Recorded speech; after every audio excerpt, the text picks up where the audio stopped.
Sibingelele enhla nasenzansi la sihamba sifinyelele khona ngalombikiso. Sicela niqhubeke nisubscribe la ekhaya, ni-comment, no-like ama-video, niphinde niwashare ey'nkundleni zokuxhumana ezahlukahlukene. Thina sizoqhubeka sinilethele ezingamaskande njengoba zinjalo. Siletha izinto ey'qondile, asilethi izinto ey'mislead abantu.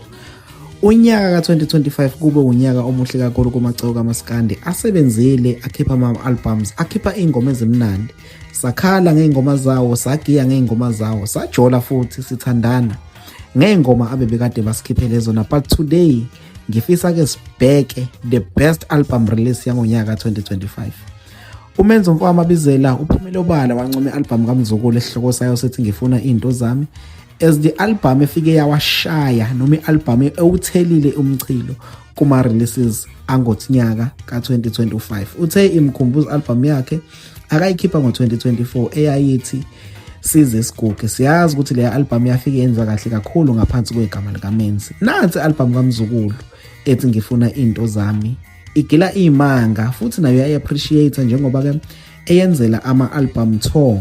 Uyenzile eThekwini yaba successful, usezophinde eyenze naseGoli eCarnival City engicabanga ukuthi nakhona iyofike ibe successful. Lapha ku-YouTube out of 17 songs ziwu-4 ingoma ezingakahlanganisi amamiliyoni.